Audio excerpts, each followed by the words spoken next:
السلام علیکم ورحمۃ اللہ وبرکاتہ۔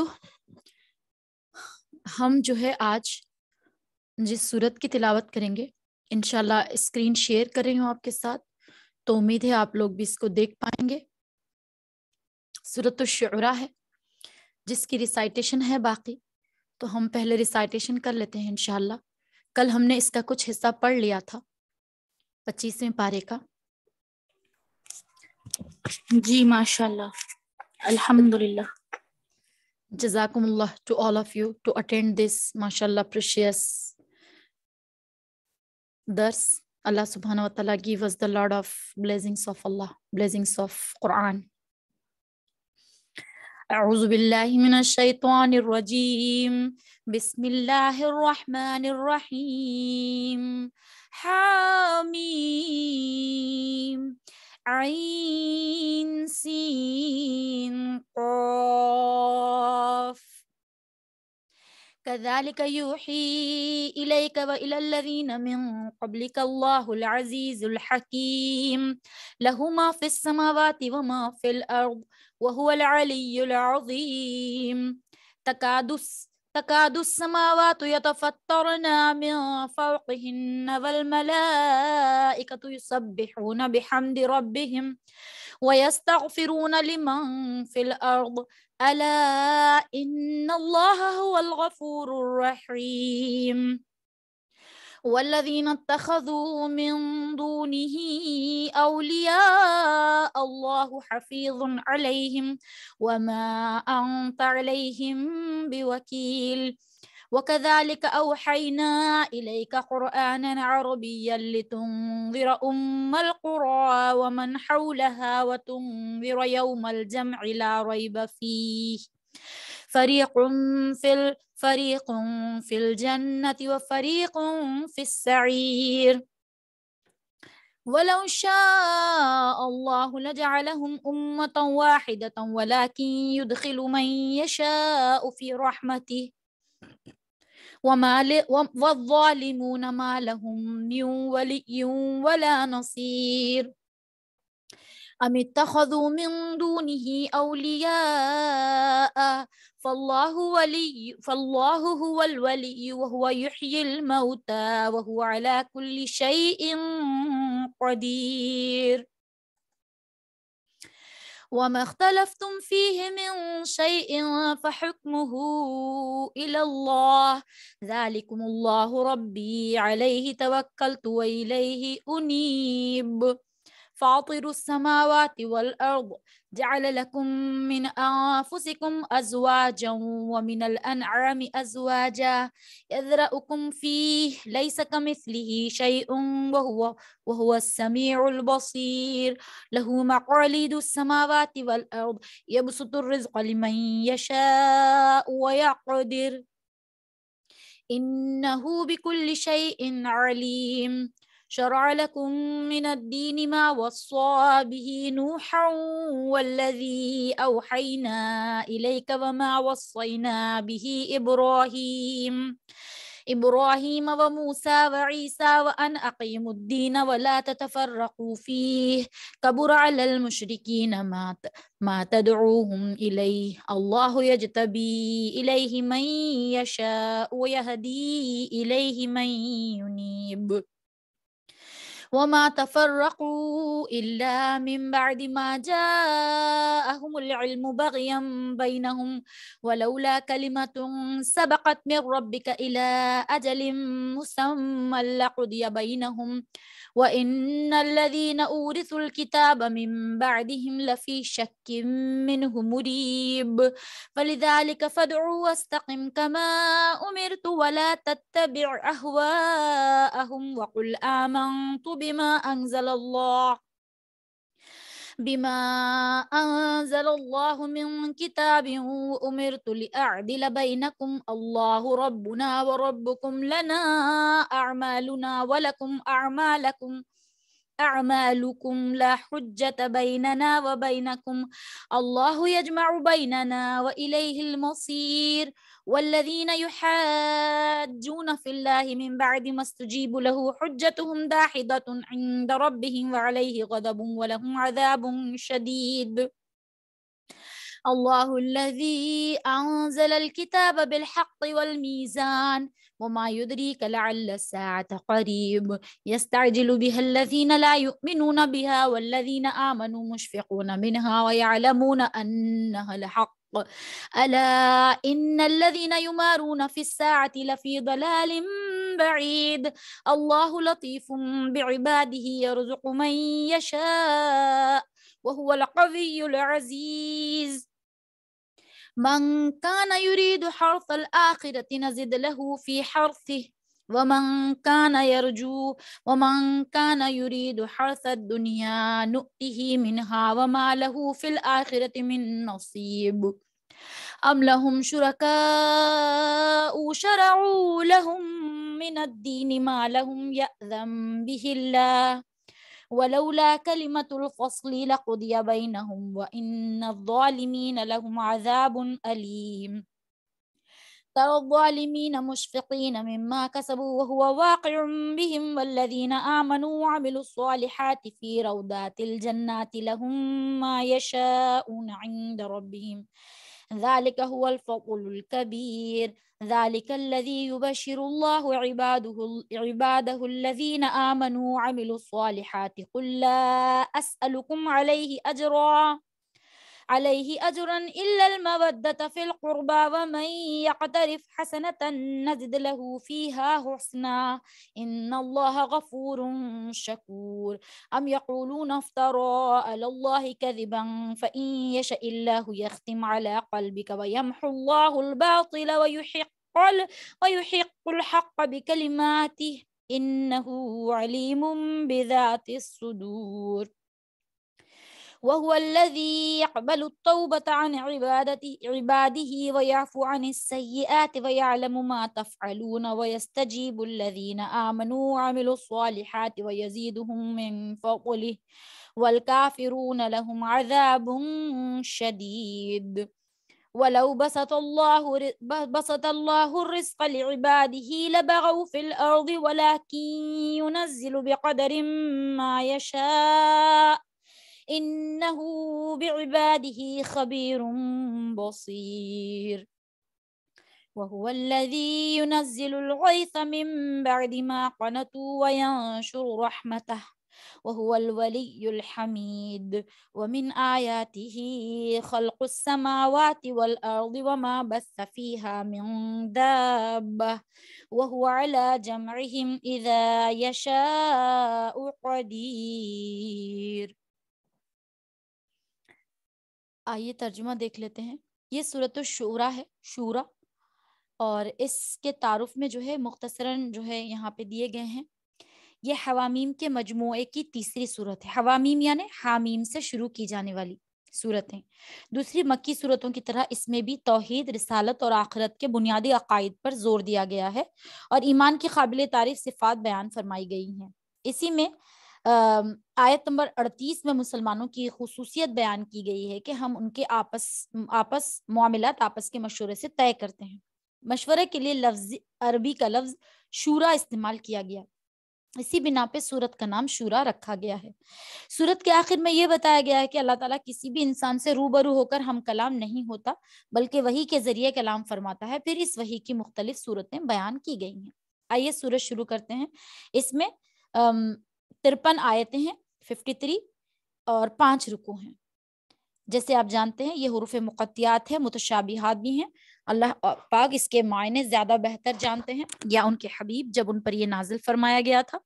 اب یہاں فرمایا گیا ہے کہ یہ سورت مکے میں نازل ہوئی اور اے پیغمبر، اللہ جو عزیز و حکیم ہے تم پر اور تم سے پہلے جو پیغمبر ہوئے ہیں ان پر اسی طرح وہی نازل کرتا ہے. جو کچھ آسمانوں میں ہے اور جو کچھ زمینوں میں ہے سب اسی کا ہے، اور وہی ہے جو برتری اور عظمت کا مالک ہے. ایسا لگتا ہے کہ آسمان اوپر سے پھٹ پڑیں گے اور فرشتے اپنے پروردگار کی حمد کے ساتھ اس کی تسبیح کر رہے ہیں اور زمین والوں کے لیے استغفار کر رہے ہیں. یاد رکھو اللہ ہی ہے جو بخشنے والا بڑا مہربان ہے. اور جن لوگوں نے اس کے سوا دوسرے رکھوالے بنا رکھے ہیں اللہ ان پر نگرانی رکھے ہوئے ہیں اور تم ان کے ذمہ دار نہیں ہو. مطلب یہ ہے کہ آسمانوں میں اللہ تعالیٰ کے فرشتے اتنی بڑی تعداد میں اللہ تعالیٰ کی عبادت میں مصروف ہیں کہ جیسے لگتا ہے کہ ان کے بوجھ سے آسمان پھٹ پڑے گا، مگر دراصل ایسی بات نہیں ہے۔ آسمان ان کے بوجھ سے بالکل بھی پھٹ نہیں پڑے گا، کیونکہ وہ اللہ کی مصلحت ہے۔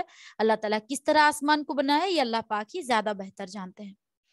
اب یہاں پہ فرمایا گیا آیت نمبر 10 تک کی آیتیں، اور اسی طرح ہم نے یہ عربی قرآن تم پر وحی کے ذریعے بھیجا ہے تاکہ تم مرکزی بستی یعنی مکہ اور اس کے ارد گرد والوں کو اس دن سے خبردار کرو جس میں سب کو جمع کیا جائے گا، جس کے آنے میں کوئی شک نہیں۔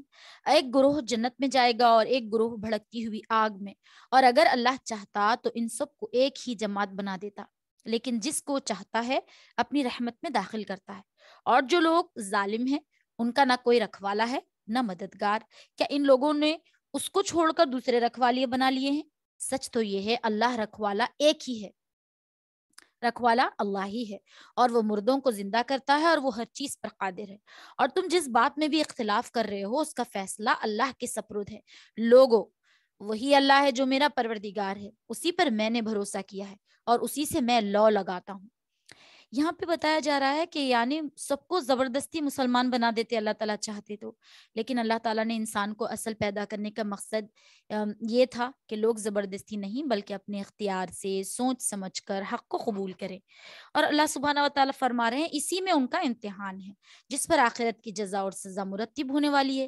اسی لیے اللہ تعالیٰ کسی کو زبردستی ایمان پر نہیں لانا چاہتے ہیں۔ اب یہاں پہ آیت نمبر 13 تک کا ترجمہ ہے، وہ آسمان اور زمین کا پیدا کرنے والا ہے، اس نے تمہارے لیے تمہاری ہی جنس سے جوڑے پیدا کیے اور مویشیوں کے بھی جوڑ بنائے، اور اسی ذریعے سے وہ تمہاری نسل چلاتا ہے، کوئی چیز اس کے مثل نہیں ہے، اور وہی ہے جو ہر بات سنتا سب کچھ دیکھتا ہے۔ اور آسمان اور زمین کی ساری کنجیاں اسی کے قبضے میں ہیں، اور وہ جس کے لیے چاہتا ہے رزق میں وسعت اور تنگی کرتا ہے، یقیناً وہ ہر چیز کا جاننے والا ہے۔ اسی نے تمہارے لیے دین کا وہی طریقہ اختیار کیا جس کا حکم اس نے نوح کو دیا تھا، اور جو اے پیغمبر ہم نے تمہارے پاس وحی کے ذریعے بھیجا ہے، اور جس کا حکم ہم نے ابراہیم، موسیٰ اور عیسیٰ کو دیا تھا کہ تم دین کو قائم کرو اور اس میں تفرقہ نہ ڈالو۔ پھر بھی مشرکین کو وہ بات بہت گراں گزرتی ہے کہ جس کی طرف تم انہیں دعوت دے رہے ہو اللہ جس کو چاہتا ہے چن کر اپنی طرف کھینچ لیتا ہے، اور جو کوئی اس سے لو لگاتا ہے اسے اپنے پاس پہنچا دیتا ہے۔ اور لوگوں نے آپس کی عداوتوں کی وجہ سے دین میں جو تفرقہ ڈالا ہے اس کے بعد ہی ڈالا ہے جب ان کے پاس یقینی علم آ چکا تھا۔ اسی لیے دین میں تفرقے اللہ تعالیٰ کو سخت ناپسند ہے۔ اللہ تعالیٰ ہم تمام کو پکے اور سچے مسلمان رکھے۔ اب آئیے یہاں پر اس کا ترجمہ ہے پھر سے آیت نمبر 16 تک کی طرف۔ اگر تمہارے پروردگار کی طرف سے ایک معین مدت تک کے لیے ایک بات پہلے سے طے نہ ہوتی تو ان کا فیصلہ ہو چکا ہوتا، اور لوگوں کے بعد جن کو کتاب کا وارث بنایا گیا ہے وہ اس کے بارے میں ایسے شک میں پڑے ہوئے ہیں جس نے انہیں خلجان میں ڈال رکھا ہے۔ لہٰذا اے پیغمبر تم اسی کی طرف لوگوں کو دعوت دیتے رہو جس طرح تمہیں حکم دیا گیا ہے، اسی دین پر جمے رہو اور لوگوں کی خواہشات کے پیچھے نہ چلو، اور کہہ دو کہ میں تو اس کتاب پر ایمان لایا ہوں جو اللہ نے نازل کی ہے، اور مجھے حکم دیا گیا ہے کہ میں تمہارے درمیان انصاف کروں۔ اللہ ہمارا بھی رب ہے اور تمہارا بھی رب ہے، ہمارے اعمال ہمارے لیے ہیں اور تمہارے اعمال تمہارے لیے، اور ہمارے اور تمہارے درمیان اب کوئی بحث نہیں۔ اللہ ہم سب کو جمع کرے گا اور اسی کے پاس آخر سب کو لوٹنا ہے۔ جو لوگ اللہ کے بارے میں بحث سے نکالتے ہیں، جو لوگ اس کی بات مان چکے ہیں، ان کی بحث ان کے پروردگار کے نزدیک باطل ہے، اور ان پر اللہ کا غضب ہے اور ان کے لیے سخت عذاب ہے۔ اب یہاں بتایا جا رہا کہ پہلے سے طے شدہ بات تو یہ تھی کہ ان لوگوں کو ایک دم کسی عذاب سے ہلاک نہیں کیا جائے گا بلکہ مہلت دی جائے گی جس میں اگر یہ چاہیں تو ایمان لا سکتے ہیں۔ ہر انسان کے لیے بھی موت کے وقت تک کی مہلت ہے، لیکن موت کا فرشتہ نظر آنے کے بعد اب ایمان کے کوئی معنی نہیں، نہ ہے آپ کی عمل کے کوئی عمل تو اس وقت ہوگا نہیں، بس ایمان کی وہ بھی ایمان شیطان پوری کوشش کرے گا کہ متزلزل کر دے آ کے اور بھٹکا دے، اور جو عمر بھر اللہ پر سچا ایمان رکھے تھے اور جس کے اعمال بھی نیک سے تھے، صالح تھے، جو کہ اللہ کی یاد، اللہ کی لو اور آخرت پہ یقین رکھنے والے ہیں، ان لوگوں کو شیطان بھٹکا نہیں سکے گا۔ بہرحال اللہ تعالیٰ ہمیں اس سے بھی محفوظ رکھے۔ آیت نمبر 21 تک کا ترجمہ ہے، اللہ وہ ہے جس نے حق پر مشتمل یہ کتاب اور انصاف کی ترازو اتاری، اور تمہیں کیا پتا شاید کہ قیامت کی گھڑی قریب ہی ہو۔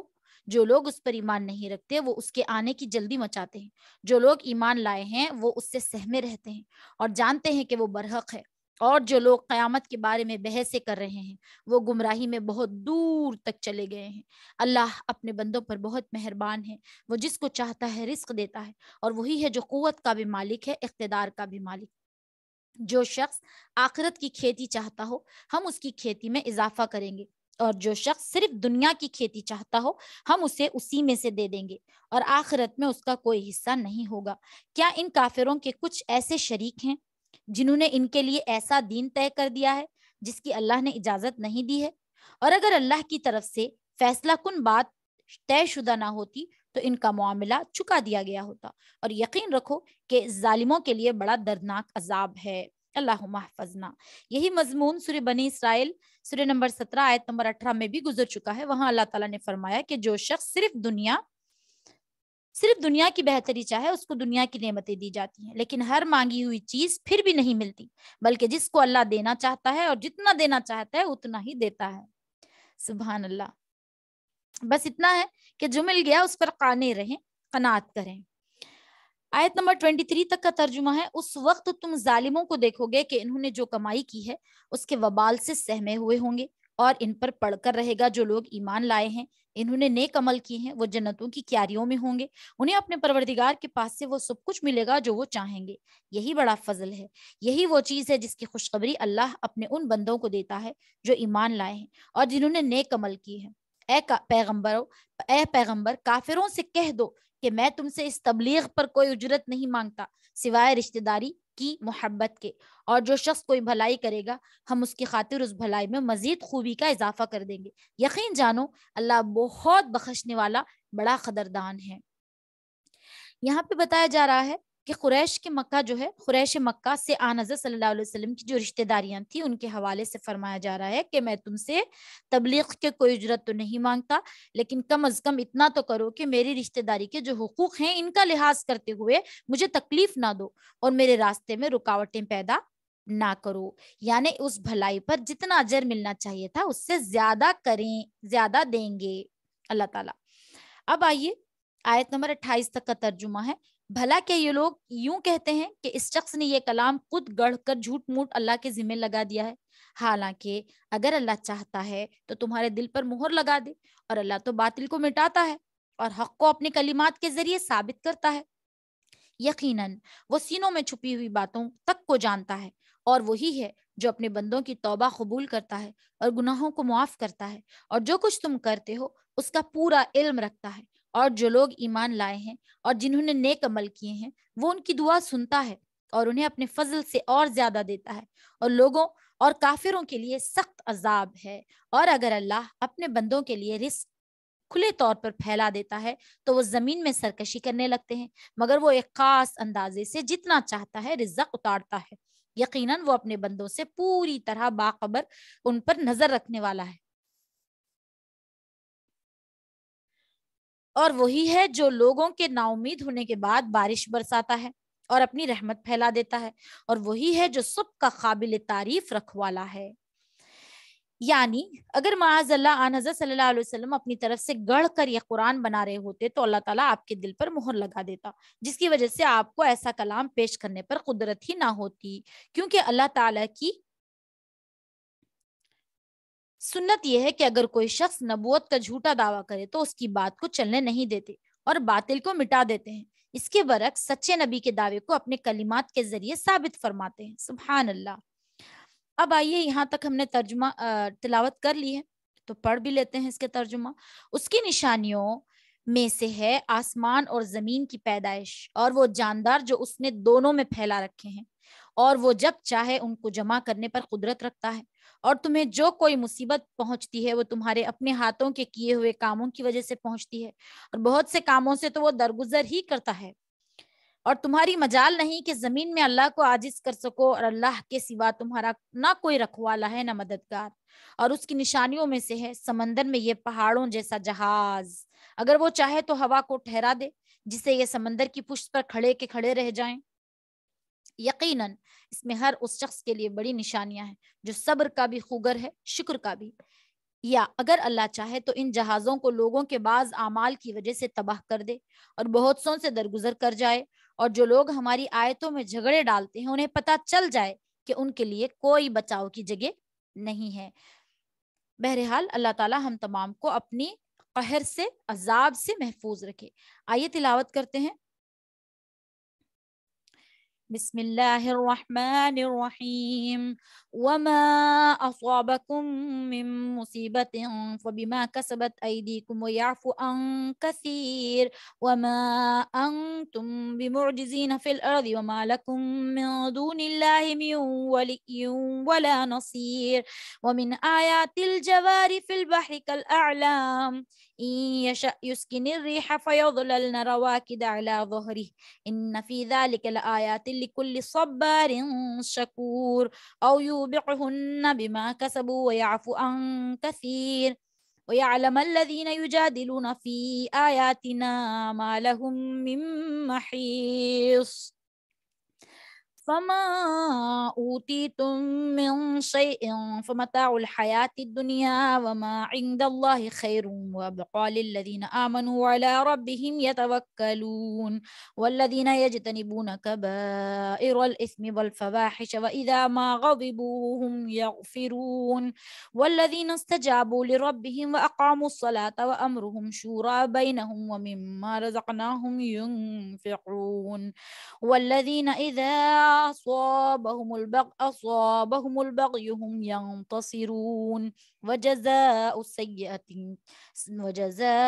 سيئة سيئة مثلها فمن عفا وأصلح فأجره على الله إنه لا يحب الظالمين ولمن انتصر بعد ظلمه فأولئك ما عليهم من سبيل إنما السبيل على الأرض يظلمون الناس ويبغون في الأرض بغير الحق أولئك لهم عذاب أليم ولمن صبر وغفر إن ذلك لمن عزم الأمور ومن يضلل الله فما له من ولي من بعده وترى الظالمين لما رأوا العذاب يقولون هل إلى مرد من سبيل وتراهم يعرضون عليها خاشعين من الذل ينظرون من طرف خفي وقال الذين آمنوا إن الخاسرين الذين خسروا أنفسهم وأهليهم يوم القيامة ألا إن الظالمين في عذاب مقيم وما كان لهم من أولياء ينصرونهم من دون الله ومن يضلل الله فما له من سبيل استجيبوا لربهم من قبل أن يأتي يوم لا مرد له من الله ما لكم من ملجأ يومئذ وما لكم من نكير فإن أعرضوا فما أرسلناك عليهم حفيظا إن عليك إلا البلاغ وإنا إذا أذقنا الإنسان منا رحمة فرح بها وإن تصبهم سيئة بما قدمت أيديهم فإن الإنسان كفور لله ملك السماوات والأرض يخلق ما يشاء يهب لمن يشاء إناثا ويهب لمن يشاء الذكور أو يزوجهم ذكرانا وإناثا ويجعل من يشاء عقيما إنه عليم قدير وما كان لبشر أن يكلمه الله إلا وحيا أو من وراء حجاب أو يرسل رسولا فيوحي بإذنه ما يشاء إنه علي حكيم وكذلك أوحينا إليك روحا من أمرنا ما كنت تدري ما الكتاب ولا الإيمان ولكن جعلناه نورا نهدي به من نشاء من عبادنا وإنك لتهدي إلى صراط مستقيم صراط الله الذي له ما في السماوات وما في الأرض ألا إلى الله تصير الأمور سورة الزخرف بسم الله الرحمن الرحيم حميم والكتاب المبين إنا جعلناه قرآنا عربيا لعلكم تعقلون وإنه في الكتاب لدينا لعلي حكيم أفنضرب عنكم الذكر صفحا أن كنتم قوما مسرفين وكما أرسلنا من نبي في الأولين وما يأتيهم من نبي إلا كانوا به يستهزئون فأهلكنا أشد منهم بطشا ومدى مثل الأولين ولئن سألتهم من خلق السماوات والأرض ليقولن خلقهن العزيز العليم الذي جعل لكم الأرض مهدا وجعل لكم فيها سبلا لعلكم تهتدون والذي نزل من السماء ماء بقدر فأنشرنا به بلدة ميتا كذلك تخرجون والذي خلق الأزواج كلها وجعل لكم من الفلك والأنعام ما تركبون لتستووا على ظهوره ثم تذكروا نعمة ربكم إذا استويتم عليه وتقولون سبحان الذي سخر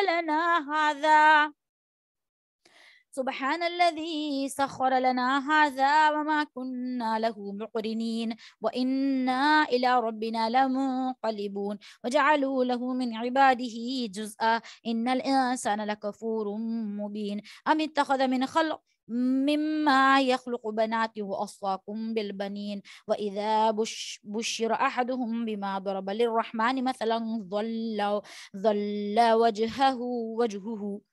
وجهه مسودا وهو كظيم أومن ينشأ في الحلية وهو في الخصام غير مبين وجعلوا الملائكة الذين هم عباد الرحمن إناثا أشهدوا خلقهم ستكتب شهادتهم ويسألون وقالوا لو شاء الرحمن ما عبدناهم ما لهم بذلك من علم إن هم إلا يخرصون أم آتيناهم كتابا من قبله فهم به مستمسكون بل قالوا إنا وجدنا آباءنا على أمة وإنا على آثارهم مهتدون وكذلك ما أرسلنا من قبلك في قرية من نذير إلا قال مترفوها إنا وجدنا آباءنا على أمة وإنا على آثارهم مقتدون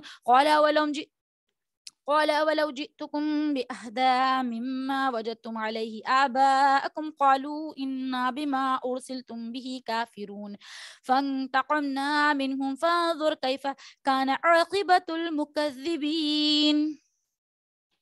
یہ نصف ہو گیا ہے. یہاں سے ہم ترجمہ کرتے ہیں آیت نمبر 40 تک کا.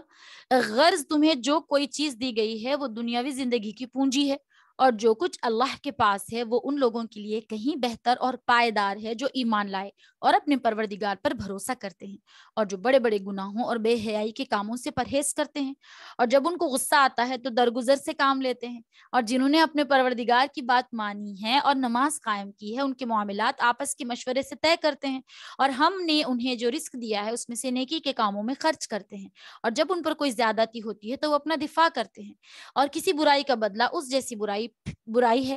پھر بھی جو کوئی معاف کر دے اور اصلاح سے کام لے تو اس کا ثواب اللہ نے ذمہ لیا ہے. یقیناً وہ ظالموں کو پسند نہیں کرتا. اور جو شخص اپنے اوپر ظلم ہونے کے بعد برابر کا بدلہ لے تو ایسے لوگوں پر کوئی الزام نہیں.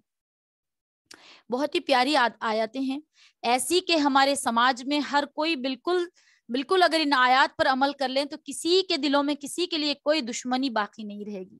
اللہ تعالیٰ نے بے شک بدلے کا حکم دیا مگر اتنا ہی جتنا آپ کو ملا ہے, جتنی تکلیف آپ کو ملی ہے. لیکن آپ کسی اور کی تکلیف کسی اور کے ظلم کا بدلہ آپ نہیں لے سکتے. جو لینا ہے اسی کو لینا ہوگا, آپ نے نہیں لینا ہے. اور اللہ سبحانہ و تعالیٰ یہاں پہ فرما رہے ہیں اگر کوئی معاف کر دے تو اللہ تعالیٰ کے پاس اس کا صلہ ہے. اللہ سبحانہ و تعالیٰ فرما رہے ہیں جو نماز پڑھتے ہیں, جو درگزر کرتے ہیں, معاف کرتے ہیں. یاد رکھیں آپ کیا چاہتے ہیں, اللہ سے آپ کیا چاہتے ہیں؟ یہی نا کہ جب آپ سے کوئی غلطی ہو جائے تو آپ کو معاف کر دیا جائے. کیا آپ یہ چاہتے ہیں کہ آپ کو سزا دی جائے؟ آپ چاہتے ہیں؟ ہرگز نہیں. کوئی بھی یہ نہیں چاہے گا, میں بھی نہیں چاہوں گی. میں چاہوں گی کہ اللہ پاک مجھے فوراً سے معاف کر دے اگر مجھ سے غلطی ہو گئی, اور میں پوری کوشش کروں گی کہ پھر ایسی غلطی کبھی نہ کروں. پھر بھلے اس کے بعد 10 بار مجھ سے ویسی ہی غلطی ہو جائے لیکن میں نے معافی مانگی ہے اور میں پورے اخلاص کے ساتھ معافی مانگی ہے, تو آپ بھی مانگا کریں. اور جب اس کے بعد اگر اللہ تعالیٰ سے یہ آپ امید رکھتے ہیں کہ آپ انہیں معاف کر دیں تو پھر آپ ان سب کو معاف کر دیں جو آپ کو لگتا ہے کہ وہ آپ کے ساتھ ظلم کر رہے ہیں یا وہ آپ کے ساتھ غلط برتاؤ کر رہے ہیں یا وہ آپ کے ساتھ معاملات میں اچھے نہیں ہیں. پھر بھی آپ انہیں معاف کر دیں. اور یاد رکھیں معاف کرنے کا مطلب ناراض رہنا نہیں ہوتا. معاف کرنے کا مطلب بالکل چلے جانا, ان کے گلے لگ جانا بھی نہیں ہوتا.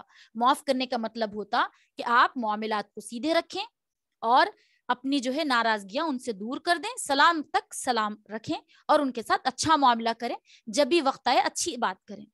اب یہاں پہ مفسر سمجھا رہے ہیں, یعنی اگر کسی کے ساتھ کوئی زیادتی کی جائے تو مظلوم کو یہ حق ہے کہ وہ اتنی ہی تکلیف ظالم کو پہنچائے جتنی اس نے پہنچائی, لیکن آگے اس سے بڑی فضیلت بیان فرمائی کہ انسان بدلہ لینے کے بجائے صبر کر کے معاف کر دے.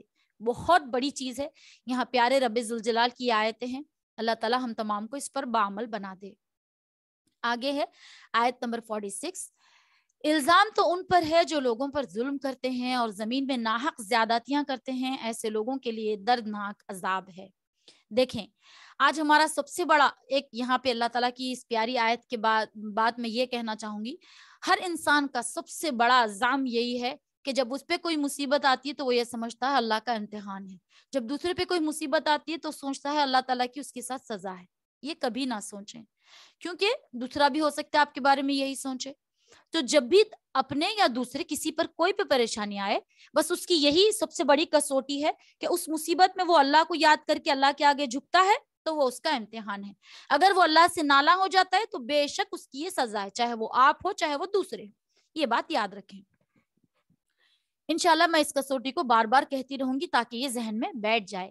آیت نمبر 43 کا ترجمہ ہے, اور حقیقت یہ ہے کہ جو کوئی صبر سے کام لے اور درگزر کر جائے یعنی معاف کر دے تو یہ بڑی ہمت کی بات ہے. اور جسے اللہ گمراہ کر دے تو اس کے بعد کوئی نہیں ہے جو اس کا مددگار بنے. اور جب اللہ کو عذاب نظر آ جائے گا تو تم انہیں یہ کہتا ہوا دیکھو گے کہ کیا واپس جانے کا بھی کوئی راستہ ہے, اور تم انہیں دیکھو گے کہ دوزخ کے سامنے انہیں اس طرح پیش کیا جائے گا کہ وہ ذلت کے مارے جھکے ہوں گے, کن اکھیوں سے دیکھ رہے ہوں گے. جو لوگ ایمان لا چکے ہیں وہ کہہ رہے ہوں گے واقعی اصل خسارے میں وہ لوگ ہیں جنہوں نے قیامت کے دن اپنے آپ کو اور اپنے گھر والوں کو خسارے میں ڈال دیا. یاد رکھو ظالم لوگ ایسے عذاب میں ہوں گے جو ہمیشہ قائم رہے گا, اور ان کو ایسے مددگار میسر نہیں آئیں گے جو اللہ کو چھوڑ کر ان کی مدد کریں. اور جسے اللہ گمراہ کر دے ان کے لیے بچاؤ کا کوئی راستہ نہیں ہوتا. اللہ تعالیٰ ہم کو آپ کی دی ہوئی گمراہی سے بچا لیجئے. آپ کو آپ کی رحمت کا واسطہ ہمیں سیدھا اور سچا صراط مستقیم کے راستہ دکھائیے اور اسی پر ہمیں قائم و دائم بھی رہیے اس آخری سانس تک بھی, اور اس کے بعد بھی ہم پہ رحم فرماتے رہیے گا. قیامت اور اس کے بعد جنتوں میں بلا حساب و کتاب داخل کر دیجیے گا, آمین. آیت نمبر 50 تک کا ترجمہ ہے, لوگو اپنے پروردگار کی بات اس دن کے آنے سے پہلے پہلے مان لو جسے اللہ کی طرف سے ٹالا نہیں جائے گا. اس دن تمہارے لیے کوئی جائے پناہ نہیں ہوگی, نہ تمہارے لیے پوچھ گچھ کا کوئی موقع ہوگا. اے پیغمبر یہ لوگ اگر پھر بھی منہ موڑ لیں تو ہم نے تمہیں ان پر نگراں بنا کر نہیں بھیجا, تم پر بات پہنچا دینے کے سوا کوئی ذمہ داری نہیں. اور انسان کا حال یہ ہے کہ جب ہم انسان کو اپنی طرف سے کوئی رحمت کا مزہ چکھاتے ہیں تو وہ اس پر اترا جاتا ہے, اور اگر خود اپنے ہاتھوں کے کرتوت سے اس کی کرتوت کی وجہ سے ایسے لوگوں کو کوئی مصیبت پیش آتی ہے تو وہی انسان پکا ناشکرا بن جاتا ہے. سارے آسمانوں اور زمینوں کی سلطنت اللہ ہی کی ہے, اور وہ جو چاہتا ہے پیدا کرتا ہے, جس کو چاہتا ہے لڑکیاں دیتا ہے, جس کو چاہتا ہے لڑکے دیتا ہے, یا پھر ان کو ملا جلا کر لڑکے بھی دیتا ہے اور لڑکیاں بھی, اور جس کو چاہتا ہے بانج بنا دیتا ہے. یقیناً وہ اللہ علم کا بھی مالک ہے اور قدرت کا بھی مالک ہے. یعنی کسی کی مجال نہیں کہ اللہ تعالیٰ سے یہ پوچھ سکے کہ اس شخص کو یہ سزا کیوں دی گئی, کیونکہ انسانوں پر حجت اللہ کی تمام ہو ہی چکی ہوگی. بہرحال اللہ تعالیٰ ہمیں محفوظ فرمائے, ہم میں جو بھی بے اولاد ہیں ان کو نیک و صالح اولاد عطا فرمائے, اور ہمارے بیٹوں اور بیٹیوں کو نیک راہ ہدایت عطا کرے. آیت نمبر 53 تک کا ترجمہ ہے, اگر کسی انسان میں یہ طاقت نہیں ہے کہ اللہ اس سے روبرو بات کرے سوائے اس کے کہ وہ وحی کے ذریعے یا کسی پردے کے پیچھے سے یا پھر وہ کوئی پیغام لانے والا فرشتہ بھیج دے اور وہ اس کے حکم سے وہ جو چاہے وحی کا پیغام دے, یقیناً وہ بہت اونچی شان والا بڑی حکمت کا مالک ہے. اور اسی طرح ہم نے تمہارے پاس اپنے حکم سے ایک روح بطور وحی نازل کی ہے. تمہیں اس سے پہلے نہ یہ معلوم تھا کہ کتاب کیا ہوتی ہے اور نہ یہ کہ ایمان کیا ہے, لیکن ہم نے اس قرآن کو ایک نور بنایا جس کے ذریعے ہم اپنے بندوں میں سے جس کو چاہتے ہیں ہدایت دیتے ہیں. سبحان اللہ. اور اس میں کوئی شک نہیں کہ تم لوگوں کو وہ سیدھا راستہ دکھا رہے ہو جو اللہ کا راستہ ہے، اور وہ اللہ کی ملکیت، اور وہ اللہ جس کی ملکیت میں سب کچھ ہے آسمانوں میں، اور وہ سب کچھ جو زمین میں ہے۔ یاد رکھو ہمارے معاملات اللہ ہی کی طرف لوٹیں گے۔ اب یہاں پہ بتایا جا رہا کہ پیارے رب بزرگوار ہم سے فرما رہے ہیں، اس دنیا میں کسی انسان سے اللہ تعالیٰ روبرو ہو کر کلام نہیں کرتا، البتہ 3 طریقوں میں سے کوئی طریقہ اختیار فرماتا ہے۔ ایک تو یہ کہ وحی سے تعبیر فرمایا، جس کا مطلب یہ ہے کہ جو بات فرمانا چاہتا ہے وہ کسی کے دل میں ڈال دیتا ہے، یا دوسرے کو پردے کے پیچھے سے تعبیر فرمایا گیا جس کا مطلب یہ ہے کہ کوئی صورت نظر نہ آئے، بغیر کوئی بات کانوں کے ذریعے ہی سنا دی جائے، جیسے حضرت موسیٰ علیہ السلام کے ساتھ ہوا تھا۔ اور تیسرا طریقہ یہ ہے کہ اپنا کلام کسی فرشتے کے ذریعے کسی پیغمبر کے پاس بھیجا جائے۔ روح سے مراد قرآن کریم اور اس کے احکام ہیں، کیونکہ وہ انسان کے لیے روحانی زندگی کا باعث ہیں، اور یہ بھی ممکن ہے کہ روح سے مراد حضرت جبریل علیہ السلام ہوں، جنہیں روح القدس بھی کہا جاتا ہے، اور قرآن کریم کے نزول کے لیے اللہ تعالیٰ نے انہی کو واسطہ بنایا ہے۔ ماشاءاللہ آج چونکہ 24 رمضان ہے، اور آپ سبھی جانتے ہیں 2 تاخراتیں جا چکی ہیں، 21ویں رات اور 23ویں رات۔ اب ہمارے لیے یہ ایک اور موقع ہے، اور جو ہے یہ 24واں روزہ ہے آج، اور آج 25 کی رات ہے۔ تو اللہ سبحانہ و تعالی ہمیں جو ہے جاگنے کی، عبادتیں کرنے کی، خوب سارا صدقہ کرنے کی، تلاوت کرنے کی، ذکر و اذکار کرنے کی، فرض نماز پہلے وقت میں ادا کرنے کی، پھر تراویحاں پڑھنے کی ہمت، طاقت، قوت اور موقع عطا کرے۔ کیونکہ دیکھیں پاک ہونا، صحت مند ہونا، مسلمان ہونا، بالغ ہونا، یہ سب شرطیں ہیں عبادتوں کے لیے۔ اگر یہ نہ بھی پایا جائے، اگر کوئی اس وقت ناپاک بھی ہو جائے، تو وہ صرف دعا کر سکتی ہے، دعا کر سکتے ہیں وہ لوگ، اور اللہ تعالیٰ سے جتنا ہو سکے اللہ سے معافی مانگ سکتے ہیں، استغفار اور دعا کر سکتے ہیں۔ بالکل وہ نماز نہیں پڑھیں گے، وہ تلاوت نہیں کریں گے، لیکن دعا ضرور کریں گے، چاہے ساری رات جاگ کر کریں، اللہ پاک ضرور ان کی دعا قبول فرمائیں گے، کیونکہ یہ قدرتی نظام ہے۔ چلیے اللہ سبحانہ و تعالیٰ سے مانگتے ہیں بہت سارا فیض۔ شروع کرتے ہیں سورہ زخرف۔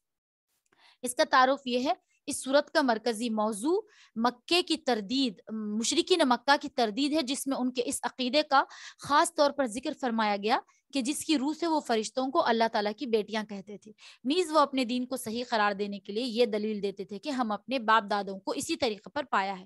اس کے جواب میں اول تو یہ حقیقت واضح کی گئی کہ قطعاً عقائد کے معاملے میں باپ دادوں کی تخلیق بالکل غلط طرز عمل ہے، اور پھر بھی حضرت ابراہیم علیہ السلام کا حوالہ دے کر فرمایا گیا کہ اگر باپ دادوں ہی کے پیچھے چلنا ہے تو حضرت ابراہیم علیہ السلام کی پیروی کیوں نہیں کرتے، جنہوں نے شرک سے کھلم کھلا بیزاری کا اعلان فرمایا۔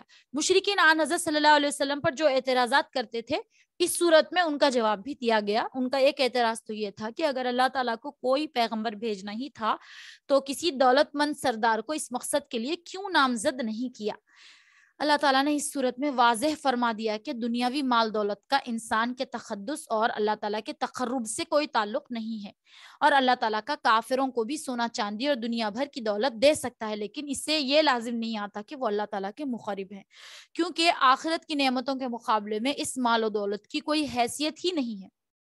اس صورت نے یہ بھی واضح فرمایا کہ دنیا میں اللہ تعالیٰ معاشی وسائل کی تقسیم اپنی حکمت کے مطابق خاص انداز سے فرماتے ہیں، جس کے لیے ایک مستحکم نظام بنایا گیا ہے۔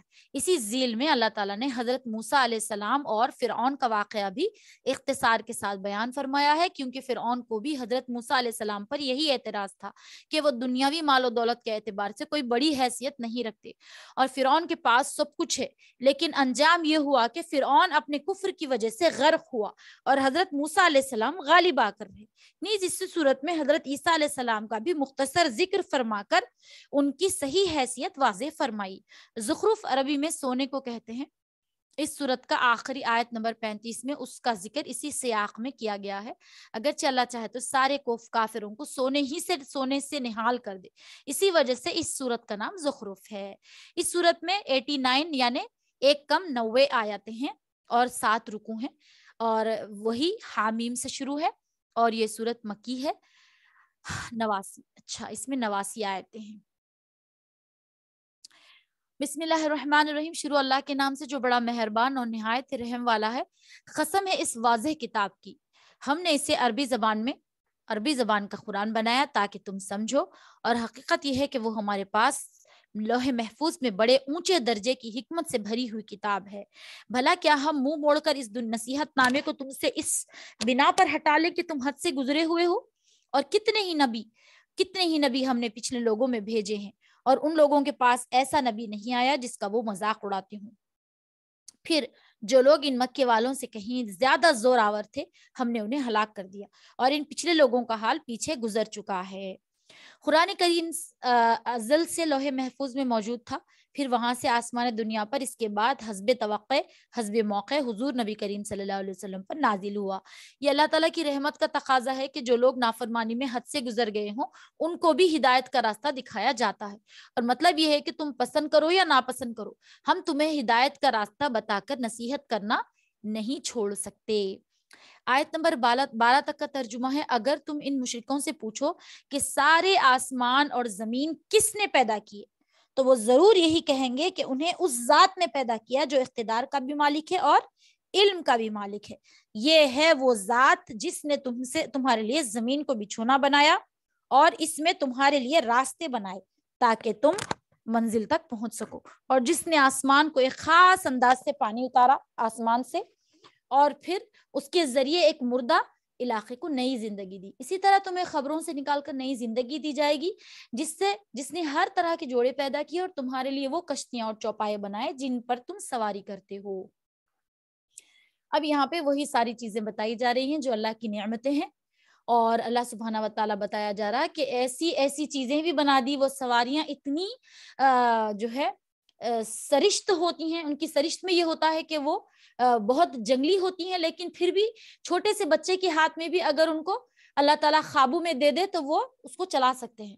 مثلاً یہ آج کل کی بھی کشتیاں، جہاز، کاریں، ریلیں، گاڑیاں، آپ دیکھیں کبھی کبھی چھوٹے چھوٹے بچے بھی کار چلا لیتے ہیں بڑی بڑی، تو یہ تو اللہ تعالیٰ کا بہت بڑا نظام ہے۔ یہاں پہ یہی ہے کہ یہ جو ہے بنائی، جو ابھی آپ نے جو آیات پڑھی ہیں، اچھا، اللہ سبحانہ و تعالیٰ جو ہے ہر طرح کی سواری بنائے ہیں انسان کے لیے اور انسان کی سہولتوں کے لیے۔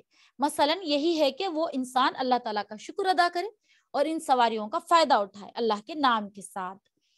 اب یہاں پہ فرمایا جا رہا ہے تاکہ تم ان کی پشت پر چڑھو، پھر جب ان پر چڑھ بیٹھو تو اپنی پروردگار کی نعمت یاد کرو اور یہ کہو پاک ہے وہ ذات جس نے اس سواری کو ہمارے بس میں دے دیا، ورنہ ہم میں تو یہ طاقت تھی نہیں کہ ہم اس کو قابو میں لا سکتے، اور بے شک ہم اپنے پروردگار کی طرف لوٹ کر جانے والے ہیں۔ جس بھی سواری میں بیٹھو یہ دعا پڑھ لیا کرو۔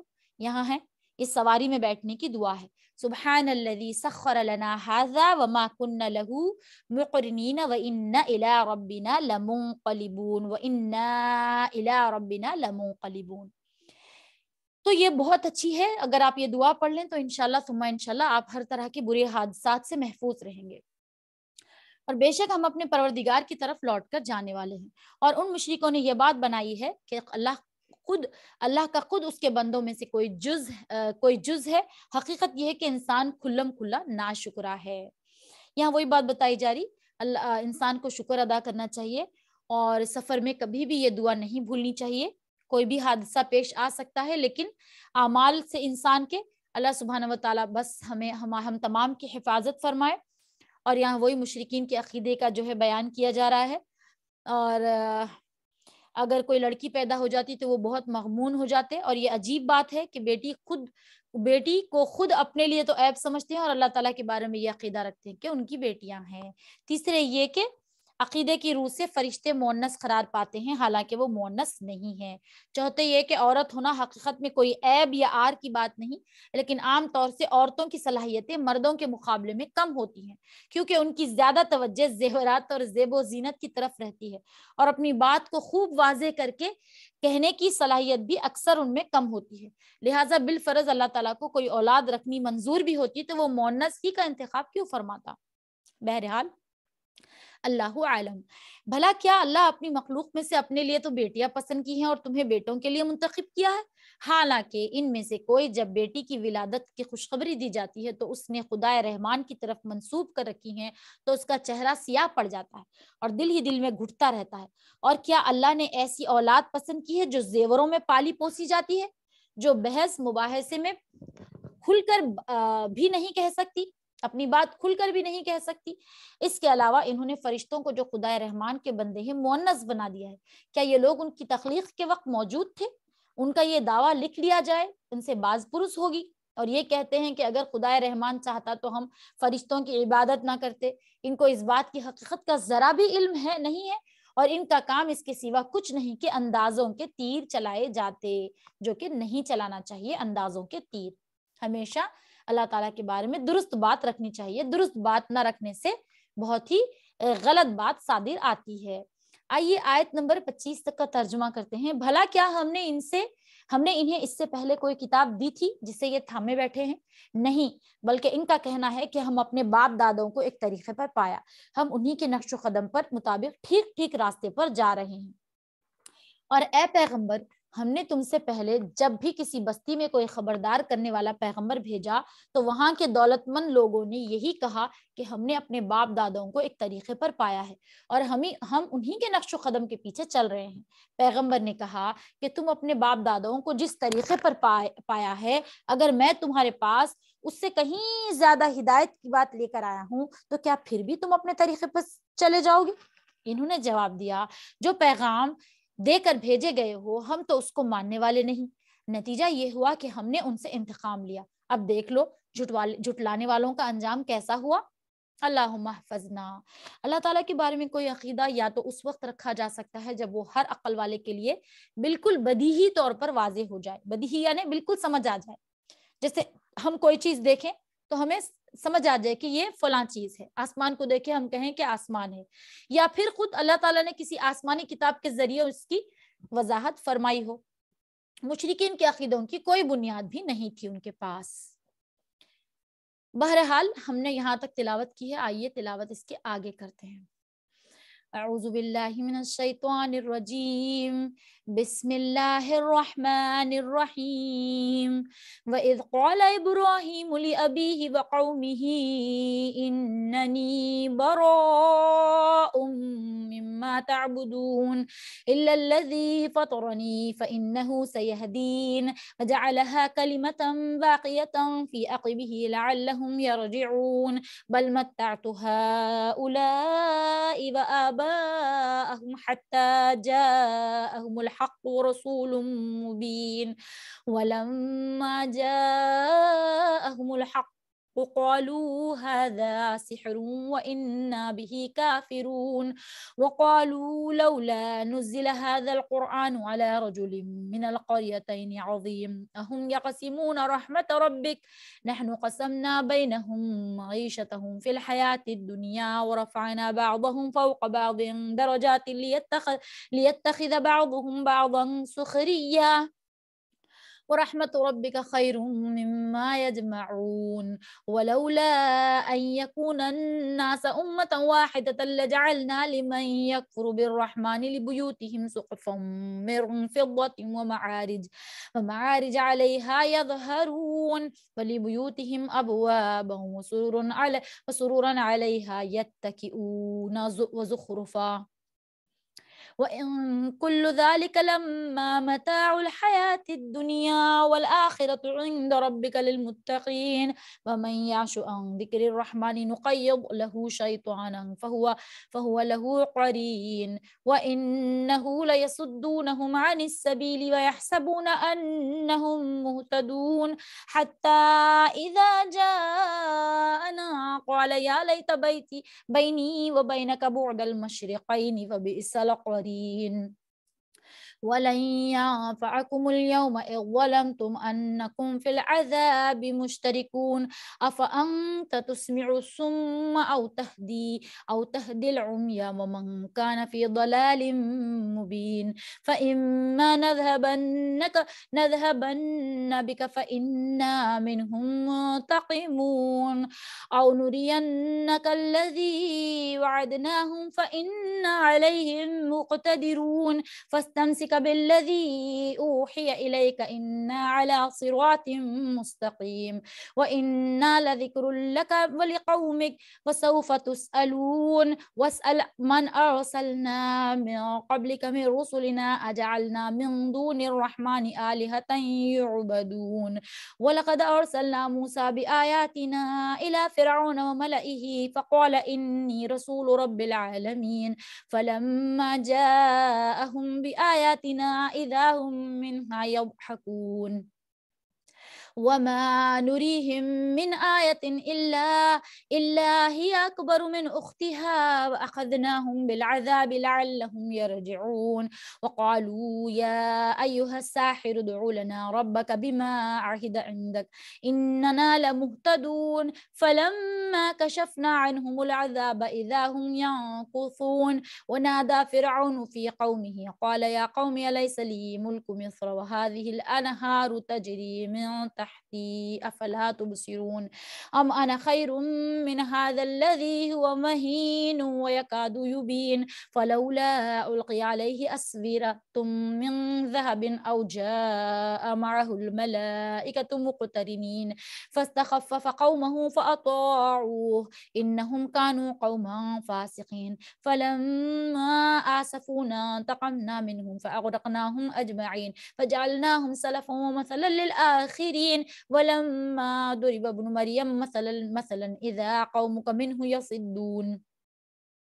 وقالوا آلهتنا خير أم هو ما ضربوه لك إلا جدلا بل هم قوم خصمون إن هو إلا عبد أنعمنا عليه وجعلناه مثلا لبني إسرائيل ولو نشاء لجعلنا منكم ملائكة في الأرض يخلفون وإنه لعلم للساعة فلا تمترن بها واتبعون هذا صراط مستقيم ولا يصدنكم الشيطان إنه لكم عدو مبين ولما جاء عيسى بالبينات قال قد جئتكم بالحكمة ولأبين لكم بعد الذي تختلفون فيه فاتقوا الله واطيعون إن الله هو ربي وربكم فاعبدوه هذا صراط مستقيم فاختلف الأحزاب من بينهم فويل للذين ظلموا من عذاب يوم أليم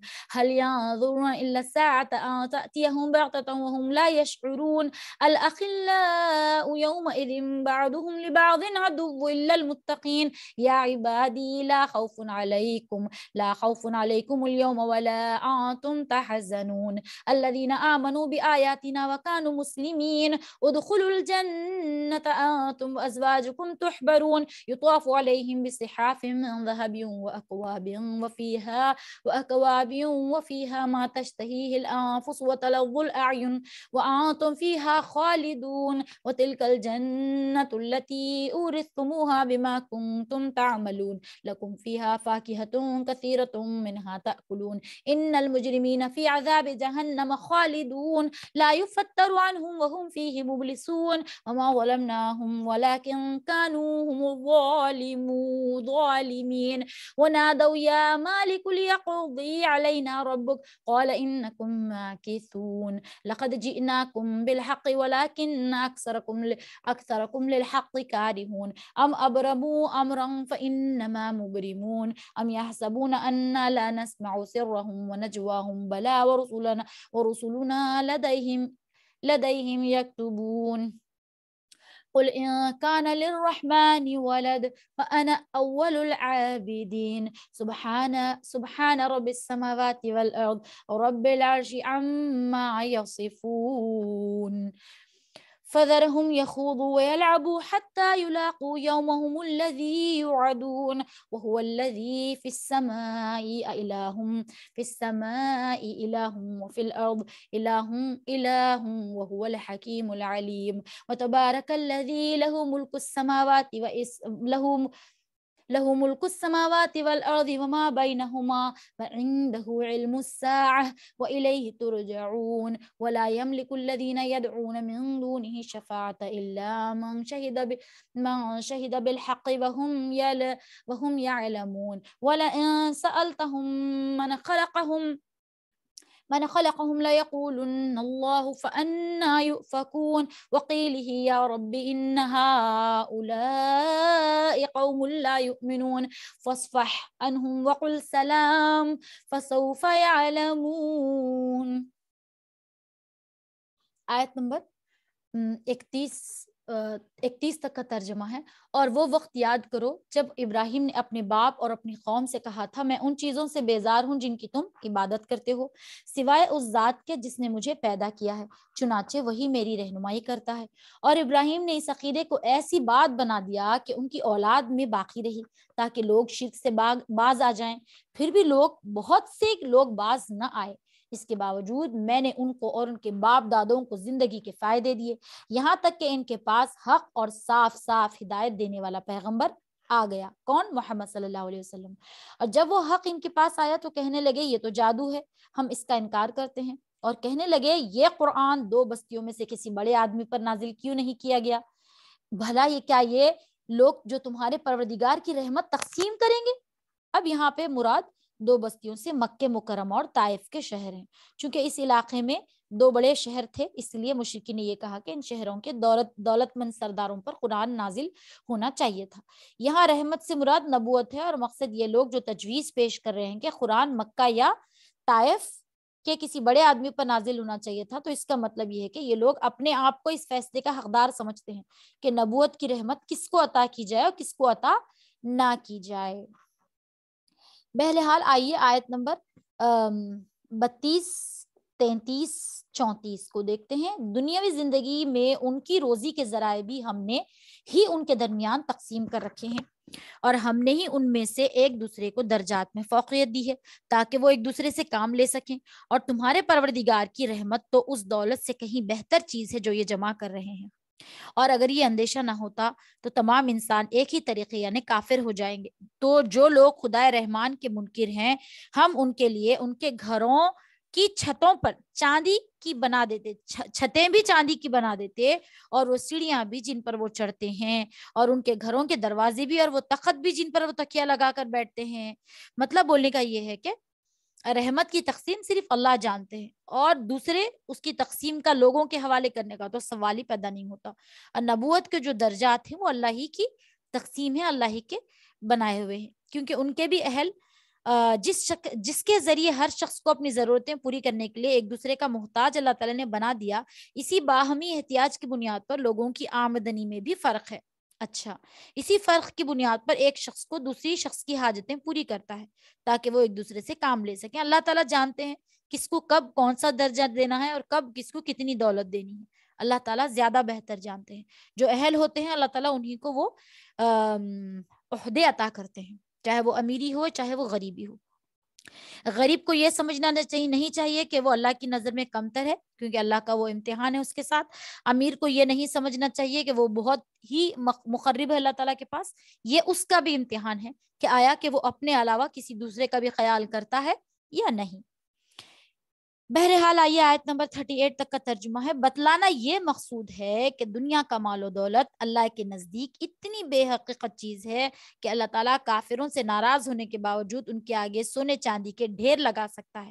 اگر یہ اندیشہ نہ ہوتا کہ یہ لوگ مال و دولت کی حقیقت کو نہ سمجھنے کی وجہ سے کافروں کی دولت دیکھ کر کافر ہو جائیں گے تو اللہ تعالیٰ کافروں کے گھر اور ان کے گھر کا سارا ساز و سامان سونے چاندی کا بنا دیتا کیونکہ وہ فنا ہونے والی چیزیں ہیں اور اصل دولت تو اللہ کی خوشنودی اور آخرت کی ابدی زندگی کی خوشحالی ہے. ابدی زندگی یعنی کبھی وہ زندگی ختم نہیں ہوگی. یہ زندگی میں ہم بیمار پڑتے ہیں، چھوٹے بچے رہتے ہیں، پھر بڑے ہوتے ہیں، پھر بوڑھے ہوتے ہیں، پھر ہمیں بیماری آتی ہے اور مر بھی جاتے ہیں، لیکن وہاں ایسا کچھ نہیں ہوگا. ابدی زندگی رہیں گی، ابدی جو پرہیزگاروں ہی کو نصیب ہوتی ہے. لہٰذا کسی دولت مند شخص پر ناز کرنے کا مطالبہ سراسر لغو ہے. اس سے معلوم ہوا کہ بے فکری کے ساتھ گناہ کیے جانے اور اس پر شرمندہ نہ ہونے کا ایک عذاب یہ ہوتا ہے کہ ایسے شخص پر شیطان مسلط ہو جاتا ہے جو اسے نیکی کی طرف آنے نہیں دیتا اور گناہ کی زندگی پر ہی مگن رکھتا ہے. والعیاذ باللہ. اللہ تعالی ہم تمام کو اپنی رحمت کے سائے میں رکھے اور شیطانیت سے محفوظ رکھے. آیت نمبر 44 تک کا ترجمہ ہے.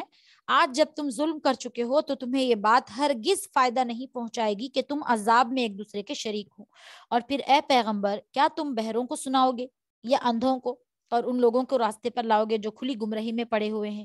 اب تو یہی ہوگا کہ اگر ہم تمہیں اس دنیا سے اٹھا لیں تب بھی ہم ان سے بدلہ لینے والے ہیں، یا اگر تمہیں بھی وہ عذاب دکھا دیں جس کا ہم نے ان سے وعدہ کیا ہے، تب بھی ہمیں ان پر ہر طرح کی قدرت حاصل ہے، لہٰذا تم پر جو وحی نازل کی گئی ہے اسے مضبوطی سے تھامے رکھو، یقیناً تم سیدھے راستے پر ہو، اور حقیقت یہ ہے کہ یہ وحی تمہارے درمیان اور تمہاری قوم کے لیے ایک نیک نامی کا ذریعہ ہے، اور تم سب سے پوچھا جائے گا کہ تم نے اس کا کیا حق ادا کیا ہے۔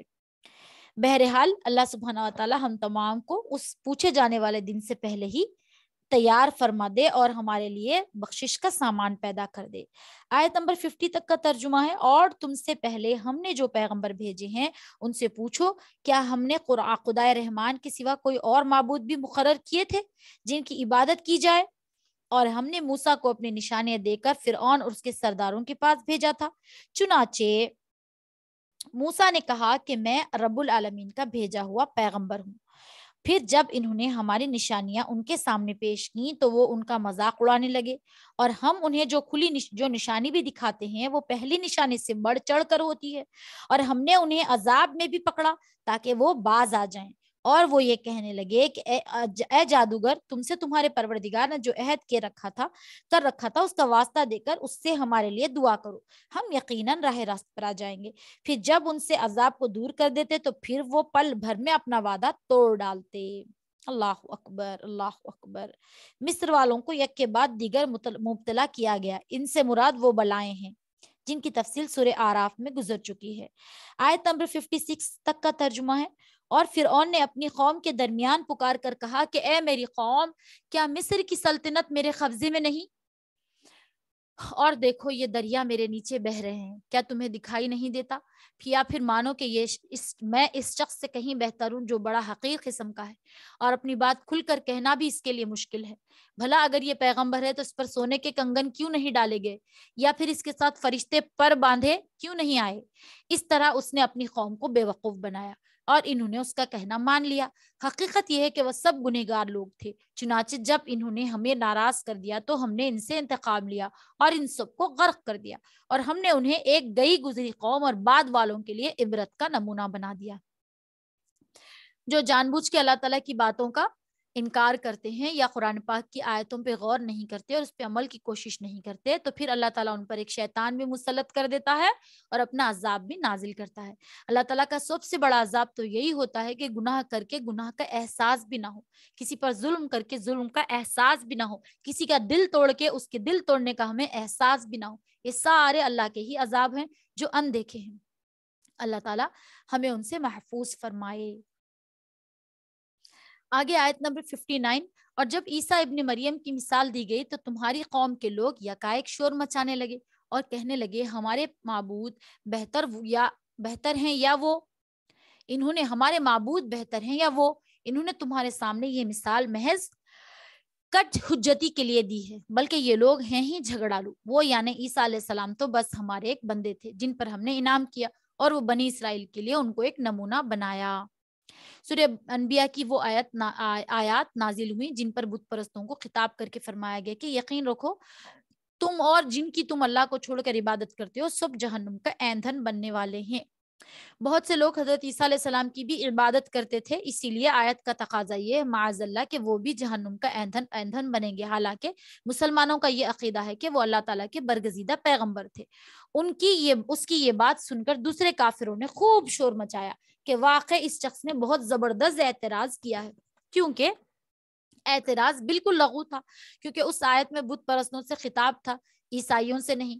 اس میں بتوں کے علاوہ وہ لوگ بھی شامل تھے جنہوں نے لوگوں کو اپنی عبادت کا حکم دیا، لہٰذا اس میں حضرت عیسیٰ علیہ السلام کے داخل ہونے کا سوال ہی پیدا نہیں ہوتا۔ یہ آیتیں اس موقع پر نازل ہوئی۔ اس کے آیت کے شان نزول کے میں ایک روایت یہ بھی ہے کہ کافر لوگوں میں سے کسی نے یہ کہا تھا کہ آن حضرت صلی اللہ علیہ وسلم کسی وقت اپنے آپ کو اسی طرح خدا کا بیٹا قرار دیں گے جیسے حضرت عیسیٰ علیہ السلام کو خدا کا بیٹا قرار دیا تھا۔ اس پر بھی دوسرے مشرکین نے اس کی تعریف میں خوشی سے شور مچایا، اس پر یہ آیت نازل ہوئی۔ دونوں روایتوں میں کوئی تضاد نہیں، ہو سکتا ہے دونوں واقعات پیش آئے ہوں اور اللہ تعالیٰ دونوں کا جامع جواب اسی آیت کے ذریعے نازل فرما دیے ہوں۔ آیت نمبر 62 تک کا ترجمہ ہے، اگر ہم چاہیں تو تم سے فرشتے پیدا کر دیں جو زمین میں ایک دوسرے کے جانشین بن کر رہا کریں، اور یقین رکھو کہ وہ یعنی عیسیٰ علیہ السلام قیامت کی ایک نشانی ہے، اس لیے اس میں شک نہ کرو اور میری بات مانو، یہی سیدھا راستہ ہے، اور ایسا ہرگز نہ ہونے پائے کہ شیطان تمہیں اس راستے سے روک دے، یقین جانو وہ تمہارا کھلا دشمن ہے۔ بہرحال یہاں پہ صاف اور کھلے طور پر فرما دیا گیا کہ خود انہوں نے اپنی خدائی کا دعویٰ ہرگز نہیں کیا تھا، اور نہ ہی اللہ تعالیٰ کے وہ بیٹے تھے، اور دراصل وہ اللہ کے حکم سے بغیر باپ کے پیدا ہوئے تھے اور روح کے ساتھ، اور عیسائی حالانکہ اسی بنا پہ انہیں خدا کہنے لگے تھے، حالانکہ بغیر باپ کے پیدا ہونا خدائی کی دلیل نہیں ہے، کیونکہ حضرت آدم علیہ السلام بھی ماں باپ دونوں کے بغیر پیدا ہوئے تھے، تو انہیں خدا بھی نہیں مانا جا سکتا، رائٹ؟ اگر اللہ تعالیٰ چاہیں تو اس سے بھی زیادہ عجیب کام کر دیں، انسانوں سے فرشتے پیدا کر دیں جس طرح ایک دوسرے کے جانشین ہو، جیسے انسان ایک دوسرے کے جانشین ہوتے ہیں۔ بہرحال اللہ تعالیٰ جو چاہیں کر سکتے ہیں۔ اب یہاں پہ بتایا جا رہا ہے کہ اللہ تعالیٰ دراصل عیسیٰ علیہ السلام قیامت کی علامتوں میں سے ہیں، یعنی وہ قیامت کے قریب دوبارہ آسمان سے دوبارہ تشریف لائیں گے اس دنیا میں، اور اس بات کی علامت ہوگی کہ قیامت بالکل قریب آ گئی ہے۔ اللہم احفظنا، اللہ تعالیٰ ہم تمام کی حفاظت کرے اور اپنے رحم اور کرم کے سائے میں رکھے۔ اب یہاں آیت نمبر 70 تک کا ترجمہ ہے، اور جب عیسیٰ کھلی ہوئی نشانیاں لے کر آئے تو انہوں نے لوگوں سے کہا تھا کہ میں تمہارے پاس دانائی کی بات لے کر آیا ہوں، اور اس لیے لایا ہوں کہ تمہارے سامنے کچھ وہ چیز واضح کر دوں جس میں تم اختلاف کرتے ہو، لہٰذا تم اللہ سے ڈرو اور میری بات مان لو، یقیناً اللہ ہی میرا بھی رب ہے اور تمہارا بھی رب ہے، اس لیے اس کی عبادت کرو، یہی سیدھا راستہ ہے۔ پھر بھی ان میں کئی گروہوں نے اختلاف کیا، چنانچہ ان ظالموں کے لیے ایک دردناک دن کے عذاب کی وجہ سے بڑی گمراہی ہوگی۔ یہ لوگ بس اس بات کا انتظار کر رہے ہیں کہ قیامت ان کے سامنے اچانک آ کھڑی ہو اور انہیں خبر بھی نہ ہو۔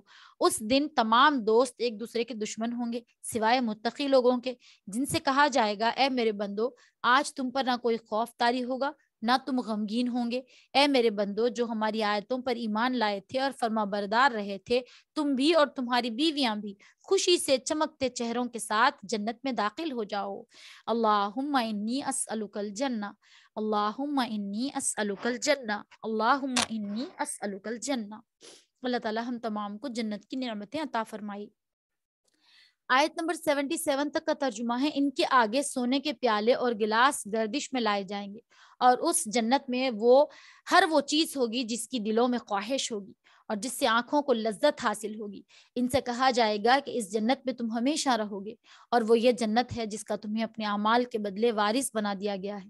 اس میں تمہارے لیے خوب افراط کے ساتھ میوے جن میں سے تم کھاؤ گے، البتہ جو لوگ مجرم تھے وہ دوزخ کے عذاب میں ہمیشہ رہیں گے، وہ عذاب ان کے لیے ہلکا نہیں پڑنے دیا جائے گا اور وہ اس میں مایوس پڑے ہوں گے، اور ہم ان پر کوئی ظلم نہیں کیا لیکن وہ خود ہی ظالم تھے، اور وہ دوزخ کے فرشتے سے پکار کر کہیں گے کہ اے مالک، تمہارا پروردگار ہمارا کام ہی تمام کر دے گا۔ وہ کہے گا تم اسی حال میں رہنا ہے، تمہیں اسی حال میں رہنا ہے۔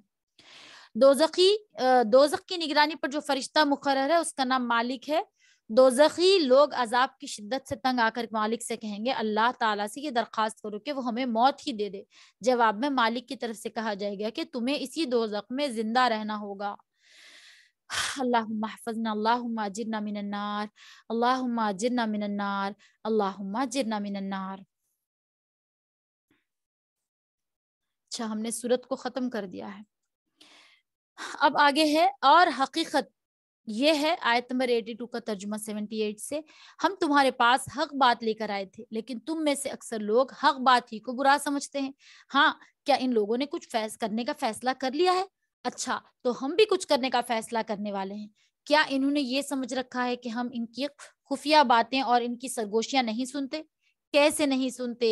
نیز ہمارے فرشتے ان کے پاس ہیں، وہ سب کچھ لکھتے رہتے ہیں۔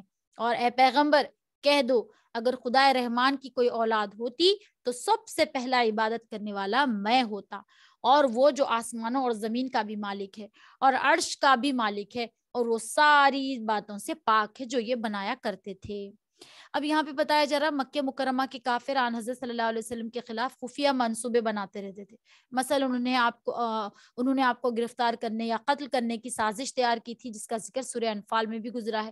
اسی قسم کی سازش کے موقع پر یہ آیت نازل ہوئی. اگر انہوں نے آپ کے خلاف کچھ کرنے کا فیصلہ کیا ہے تو ہم بھی فیصلہ کر لیا ہے، ان کی سازش خود ان کے خلاف پڑھے گی. بہرحال اللہ سبحانہ و تعالی ہم تمام کے عقائد کو درست فرما دے.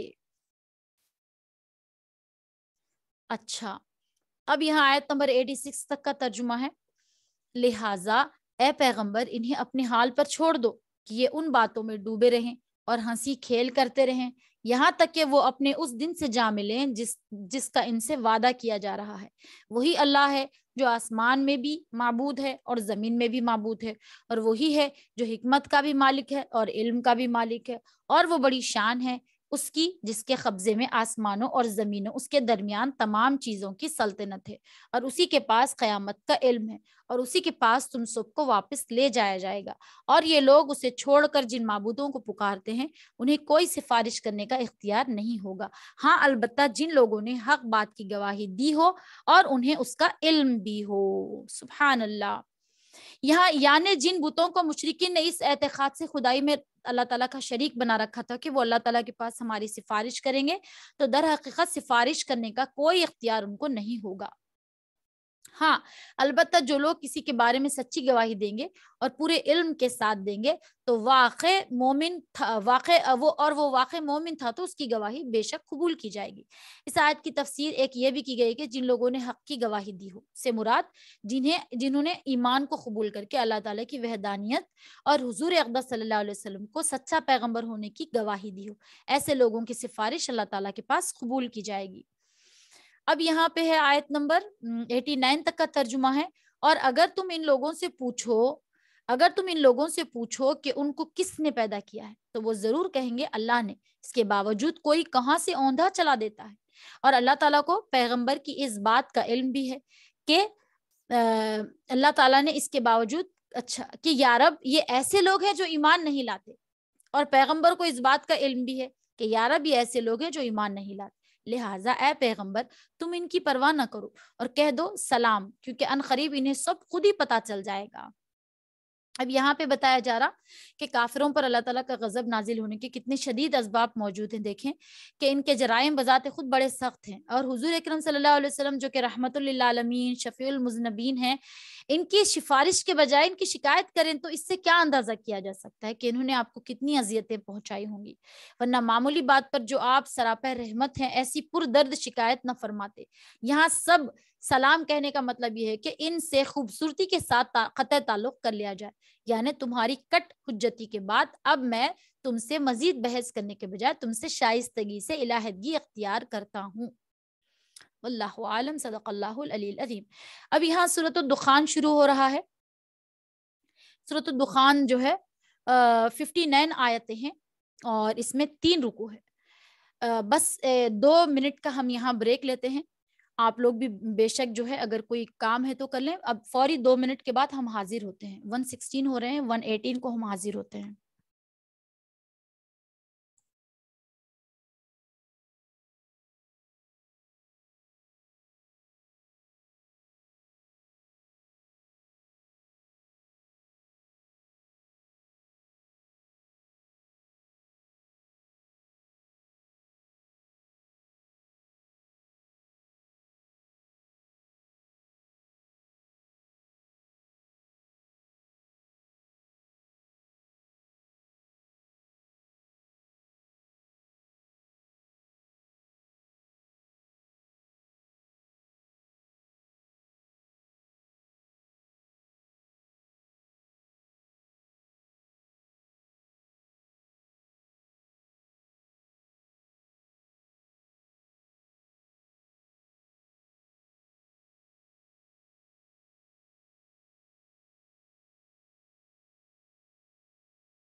اعوذ باللہ من الشیطان الرجیم، بسم اللہ الرحمن الرحیم، حامیم والکتاب المبین، انا انزلناہ فی لیلۃ مبارکۃ انا کنا منذرین فیہا یفرق کل امر حکیم امرا من عندنا انا کنا مرسلین رحمة من ربك إنه هو السميع العليم رب السماوات والأرض وما بينهما إن كنتم موقنين لا إله إلا هو يحيي ويميت ربكم ورب آبائكم الأولين بل هم في شك يلعبون فارتقب يوم تأتي السماء بدخان مبين يغشى الناس هذا عذاب أليم ربنا اكشف عنا العذاب إنا مؤمنون أنى لهم الذكرى وقد جاءهم رسول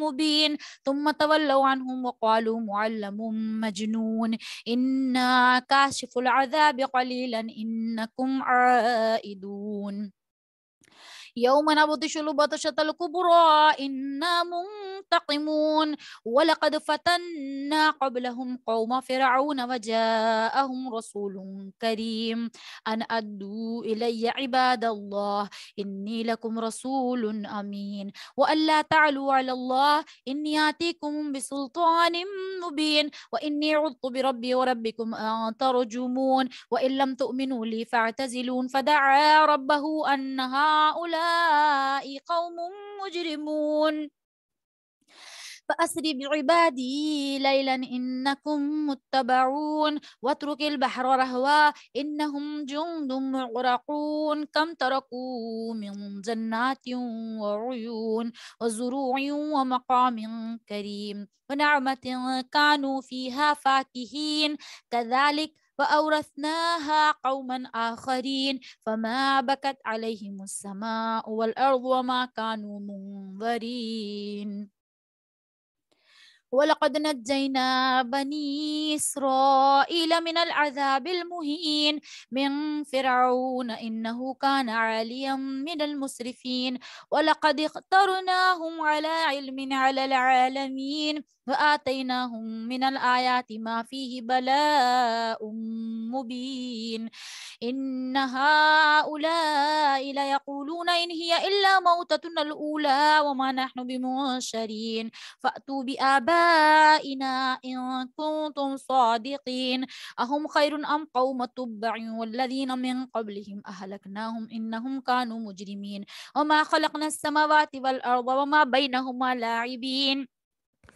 ما خلقناهما إلا بالحق ولكن أكثرهم لا يعلمون إن يوم الفصل ميقاتهم أجمعين يوم لا يغني مولا عن مولا شيئا ولا هم ينصرون إلا من رحم الله إنه هو العزيز الرحيم إن شجرة الزقوم طعام الأثيم كالمهل يغلي في البطون كغلي الحميم خذوه فاعتلوه إلى سواء الجحيم ثم صبوا فوق رأسه من عذاب حميم ذق إنك أنت العزيز الكريم إن هذا ما كنتم به تمترون إن المتقين في مقام أمين في جنات وعيون يلبسون من سندس واستبرق متقابلين كذلك وزوجناهم بحور عين يدعون فيها بكل فاكهة آمنين لا يذوقون فيها الموت إلا الموتة الأولى ووقاهم عذاب الجحيم فضلا من ربك ذلك هو الفوز العظيم فإنما يسرناه بلسانك لعلهم يتذكرون فارتقب إنهم مرتقبون سورة الجاثية مكية بسم الله الرحمن الرحيم حاميم تنزيل الكتاب من الله العزيز الحكيم إن في السماوات والأرض لآيات للمؤمنين وفي خلقهم وفي خلقكم وما يبث من دابة آيات لقوم يوقنون واختلاف الليل والنهار وما أنزل الله من السماء من رزق فأحيا به الأرض بعد موتها وتصريف الرياح آيات لقوم يعقلون تلك آيات الله نتلوها عليك بالحق فبأي حديث بعد الله وآياته يؤمنون فويل لكل أفاك أثيم يسمع آيات الله تتلى عليه ثم يصر مستكبرا كأن لم يسمعها فبشره بعذاب أليم وإذا علم من آياتنا شيئا اتخذها هزوا أولئك لهم عذاب مهين من ورائهم جهنم ولا يغني عنهم ما كسبوا شيئا ولا ما اتخذوا من دون الله أولياء ولهم عذاب عظيم هذا هدى والذين كفروا بآيات ربهم لهم عذاب من رجز أليم الله الذي سخر لكم البحر لتجري الفلك فيه بأمره ولتبتغوا من فضله ولعلكم تشكرون وسخر لكم ما في السماوات وما في الأرض جميعا منه إن في ذلك لآيات لقوم يتفكرون قل للذين آمنوا يغفروا للذين لا يرجون أيام الله ليجزي قوما بما كانوا يكسبون من عمل صالحا فلنفسه ومن أساء فعليها ثم إلى ربكم ترجعون ولقد آتينا بني إسرائيل الكتاب والحكم والنبوة ورزقناهم من الطيبات وفضلناهم على العالمين وآتيناهم بينات من الأمر فما اختلفوا إلا من بعد ما جاءهم العلم بغيا بينهم إن ربك يقضي بينهم يوم القيامة فيما كانوا فيه يختلفون ثم جعلناك على شريعة من الأمر تتبعها ولا تتبع أهواء الذين لا يعلمون إنهم لن يغنوا عنك من الله شيئا وإن الظالمين بعضهم أولياء بعض والله ولي المتقين هذا بصائر للناس وهدى ورحمة لقوم يوقنون أم حسب الذين اجترحوا السيئات أن نجعلهم كالذين آمنوا وعملوا الصالحات سواء محياهم ومماتهم ساء ما يحكمون وخلق الله وخلق الله السماوات والأرض بالحق ولتجزى لكل نفس بما كسبت وهم لا يظلمون أفرأيت من اتخذ إلهه هواه وأضله الله على علم وختم على سمعه وقلبه وجعل على بصره غشاوة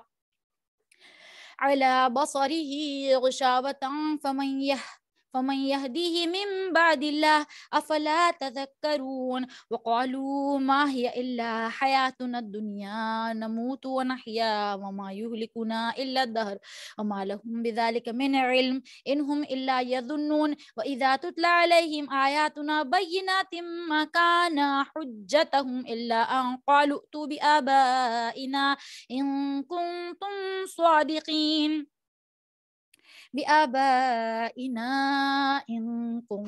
صادقين قل الله يحييكم ثم يميتكم ثم يجمعكم إلى يوم القيامة لا ريب فيه ولكن أكثر الناس لا يعلمون ولله ملك السماوات والأرض ويوم تقوم الساعة يومئذ يخسر المبطلون وترى كل أمة جاثية كل أمة تدعى إلى كتابها اليوم تجزون ما كنتم تعملون هذا كتابنا ينطق عليكم بالحق إنا كنا نستنسخ ما كنتم تعملون فأما الذين آمنوا وعملوا الصالحات فيدخلهم ربهم في رحمته ذلك هو الفوز المبين وأما الذين كفروا فلم تكن آياتي تتلى عليكم فاستكبرتم وكنتم قوما مجرمين وإذا قيل إن وعد الله حق والساعة لا ريب فيها قلتم ما ندري ما الساعة إن نظن إلا الظن وما نحن بمستيقنين وبدا لهم سيئات ما عملوا حاق بهم ما كانوا به يستهزئون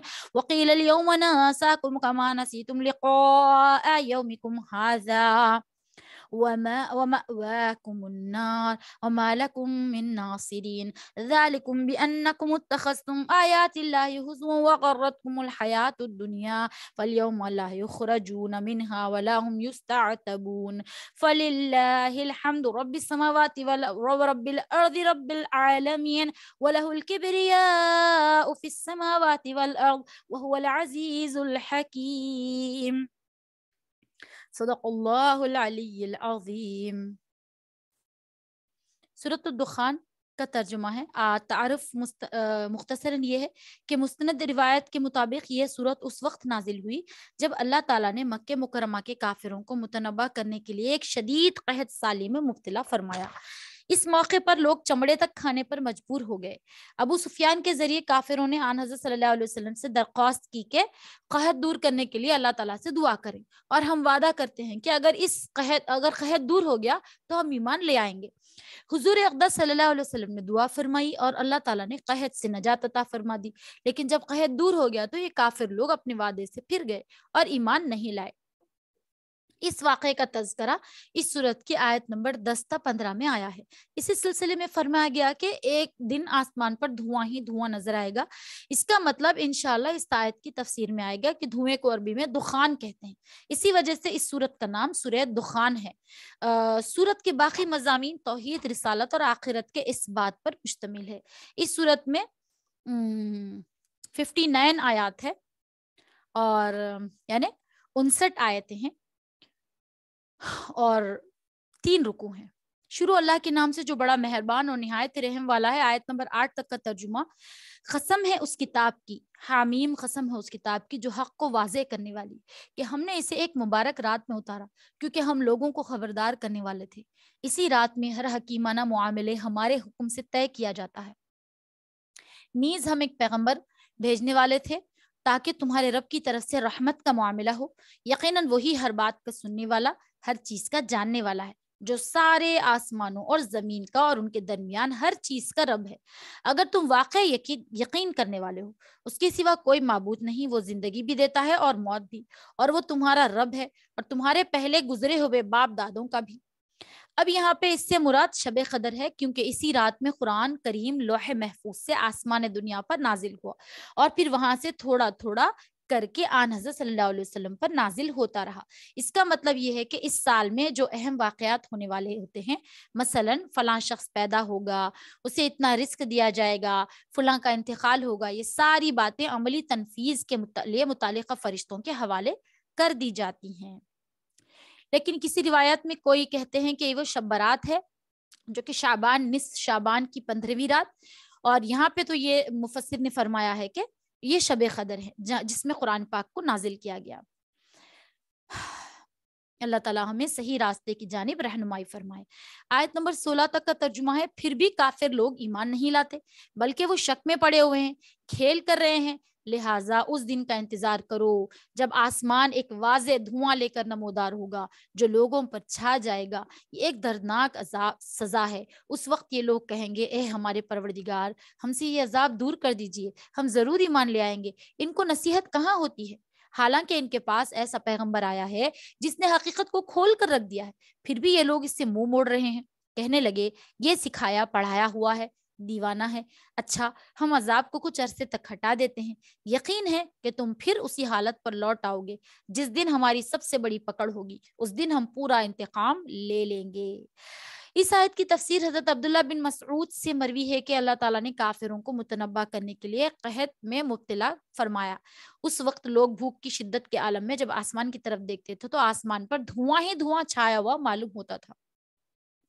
اس آیت میں قحط سالی کی پیشن گوئی کی گئی تھی اور فرمایا گیا ہے کہ کافروں کو سزا کے طور پر ایسے قحط میں مبتلا کیا جائے گا کہ انہیں بھوک کی وجہ سے آسمان پر دھواں ہی دھواں نظر آئے گا۔ اس وقت یہ لوگ وعدہ کریں گے کہ اگر یہ قحط ہم سے دور ہو گیا تو ہم ایمان لے آئیں گے، لیکن جب قحط دور ہوگا تو اپنے وعدے سے پھر کر دوبارہ شرک کی طرف لوٹ جائیں گے۔ یعنی اس وقت تو یہ عذاب ان سے دور کر دیا جائے گا، لیکن جب قیامت میں ان کی پکڑ ہوگی اس وقت انہیں پورے عذاب کا سامنا کرنا پڑے گا۔ اللہ تعالی ہم تمام کو اس سے محفوظ فرمائے۔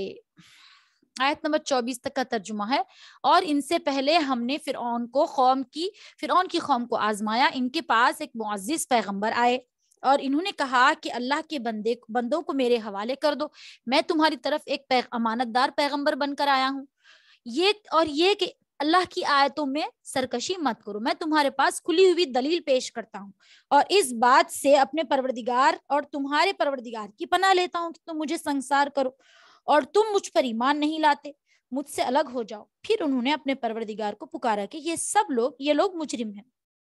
اللہ تعالیٰ نے فرمایا اچھا تم میرے بندوں کو لے کر راتوں رات روانہ ہو جاؤ، میں تمہارا پیچھا ضرور کیا جائے گا، تم سمندر کو ٹھہرا ہوا چھوڑ دینا، یقیناً یہ لشکر ڈبو دیا جائے گا۔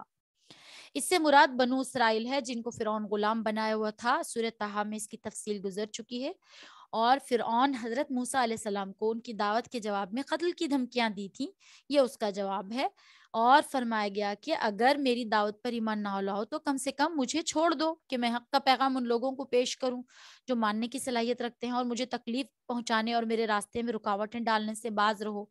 اب یہاں جو سمندر کا ذکر ہے وہ تمہارے راستے میں آئے گا تو تمہارے لیے اللہ تعالیٰ سمندر کو ٹھہرا کر راستہ بنا دیں گے، جب تم اس سے پار ہو جاؤ تو اس کی فکر نہ کرنا، کیونکہ سمندر میں جو راستہ بنا ہوا ہے وہ فرعون کے لیے نہیں ہے، وہ اس میں غرق ہو جائے گا۔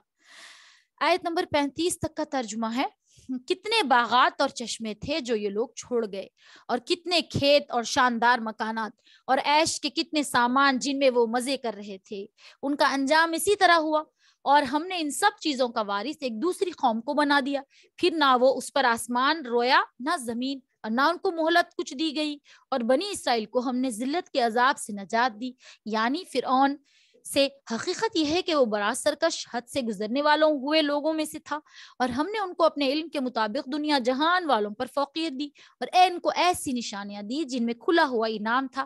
یہ لوگ صاف کہتے تھے کہ اور کچھ نہیں، ہماری وہی پہلی موت ہوگی اور ہمیں دوبارہ زندہ نہیں کیا جائے گا۔ ان لوگوں کا یہ تھا ہی نہیں عقیدہ کہ دوبارہ زندہ ہوں گے۔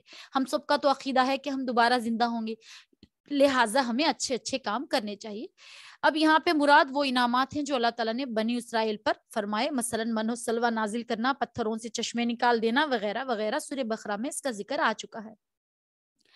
آیت نمبر 42 تک کا ترجمہ ہے، اگر تم سچے ہو تو ہمارے باپ داداؤں کو اٹھا لاؤ، بھلا یہ لوگ بہتر ہیں یا تبا کی قوم اور وہ لوگ جو ان سے پہلے تھے، ہم نے ان سب کو ہلاک کر دیا کیونکہ وہ یقینی طور پر مجرم لوگ تھے، اور ہم نے آسمانوں اور زمین اور ان کے درمیان کی چیزیں بے فائدہ کھیل کے لیے پیدا نہیں کی ہیں، اور ہم انہیں برحق مقصد ہی کے لیے پیدا کیا ہے، لیکن ان میں سے اکثر لوگ نہیں سمجھتے۔ حقیقت یہ ہے کہ فیصلہ کا دن ان سب کی مقررہ میعاد ہے، جس دن کوئی حمایتی کسی حمایتی کے ذرا بھی کام نہیں آئے گا، اور ان میں سے کسی کی مدد نہیں کی جائے گی سوائے ان کے جس پر اللہ رحم فرمائے۔ اللہم ارحمنا یا ارحم الراحمین، یقیناً وہ اقتدار کا مالک بھی ہے اور بہت مہربان بھی۔ تبا دراصل یمن کے بادشاہوں کا لقب تھا۔ قرآن کریم نے یہ متعین نہیں فرمایا کہ یہاں کون سا تبا مراد ہے۔ حافظ ابن کثیر نے اپنی تفسیر میں فرمایا کہ یہاں مراد وہ تبا ہے جس کا نام اسد ابو کریب تھا۔ یہ آن حضرت صلی اللہ علیہ وسلم کی تشریف آوری سے 700 سال پہلے گزرا ہے۔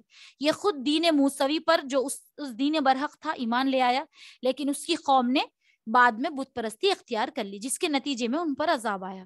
آخرکار آخرت کا انکار کر دیا جائے تو اس کا یہ مطلب ہے کہ کوئی ایسا دن آنے والا نہیں جس میں نیک لوگوں کو انعام دیا جائے گا اور ظالموں کو سزا دی جائے گی۔ اللہ تعالیٰ نے یہ کائنات معاذ اللہ یوں ہی بے فائدہ کھیل کود کے طور پر پیدا کر دی، اگر وہ عقیدہ رکھا جائے تو۔